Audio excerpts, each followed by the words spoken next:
Alrighty, what's up, guys? The San Antonio Spurs was just declared the 2014 NBA champions.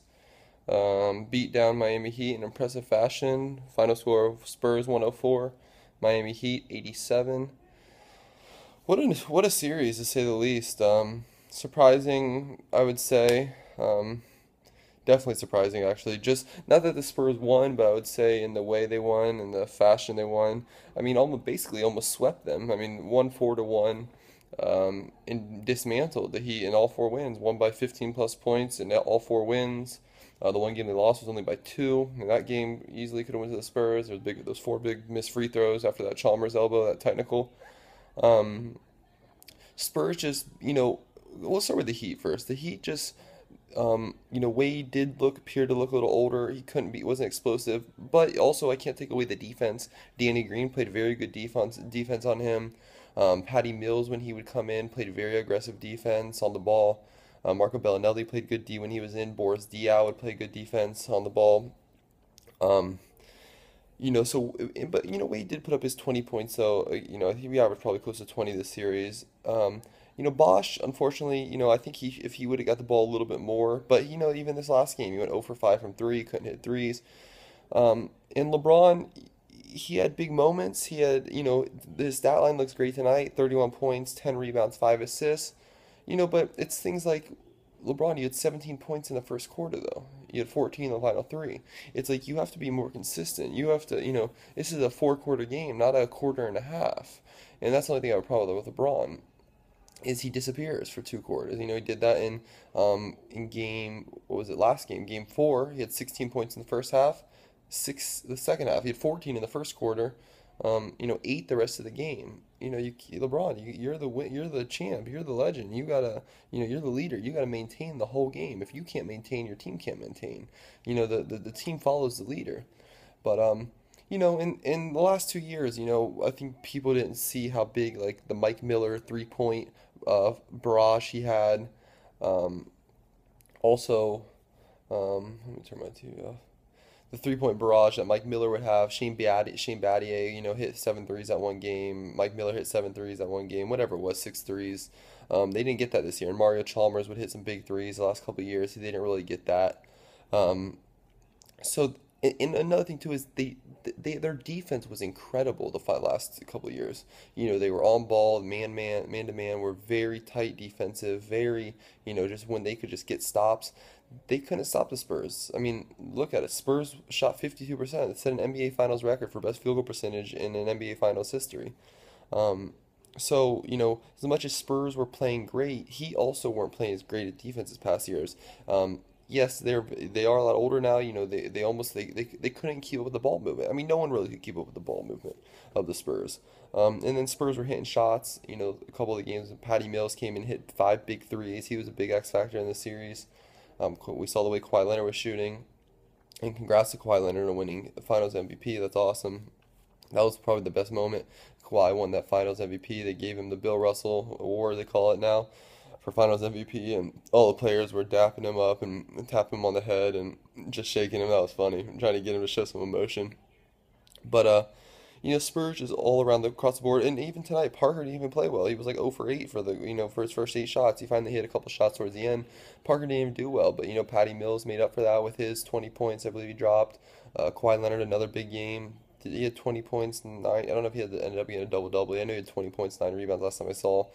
Duncan was consistent throughout the series. Ginobili came in, and he was the reason when they were down 22-6. He hit that big three, got that and one. He kind of kept them in the game. He had 14 points in the first half. Ginobili was huge. Danny Green was huge. Couple of games, hit some big threes. Boris Diaw was very consistent. Rebounding, assists, some big shots. Bellinelli hit some big threes. All together, this team, Thiago Splitter would come in. Thiago Splitter throughout the playoffs was very, crucial. Um, so, you know, I'd have to say though, what's kind of crazy is just like I said, how the Spurs manhandled the Heat. Um, I wish it would have been more competitive, but the Spurs were hungry. They lost. They were up 3-2 last year.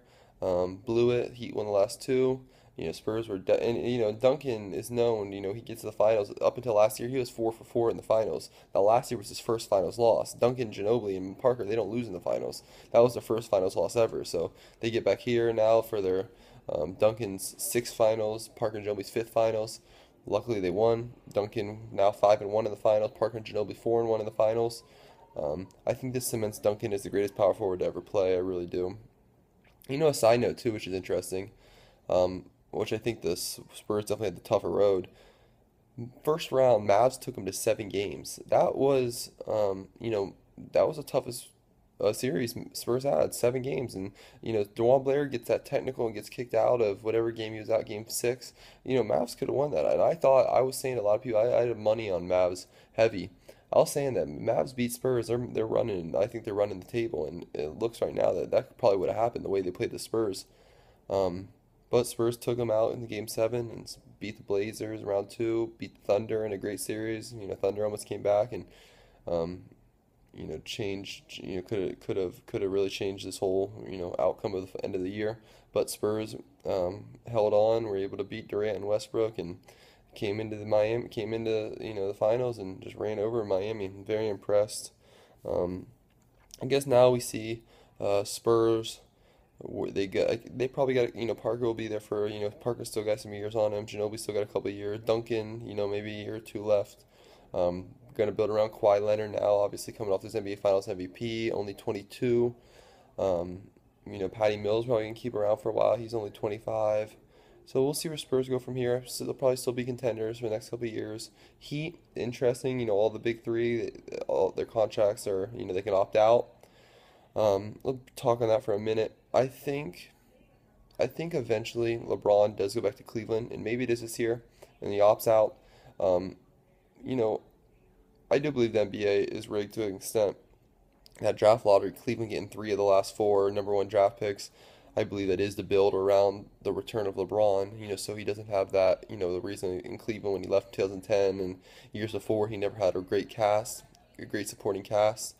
So now with the number with Kyrie Irving, maybe they get Joel Embiid or Jabari Parker, whoever they get there, adding, if Luol Deng's still there, I don't know if Luol Deng's still going to be there, but Kyrie Irving, LeBron, and Joel Embiid, let's say, that can win in the East for sure. Now, especially that means because there's no Heat there. So take Heat out with LeBron, then who's the favorite in the East? Could be anybody. Cleveland could run the table. Throw LeBron on any team in the East, and they're going to run the table, in my opinion. Um, so that should be interesting. But yeah, um, great NBA season, great NBA playoffs. Congrats to the San Antonio Spurs, the 2014 NBA Finals champs. They just were too much for the Heat, and were one of the most impressive finals, um, one of the best finals performances I've seen in a long time. One of the best NBA teams I've seen in a long time, to say the least. Um, Probably as good as the best team I've seen probably since that 04-05 Pistons team. Really impressed. So great NBA season, and now this will be the last NBA podcast. I mean NBA video blog. I'll probably make some more if there's some more free agency stuff, but on to a lot of World Cup stuff and fighting stuff and whatever, just random topics. All right, one love, peace and love. Cheers.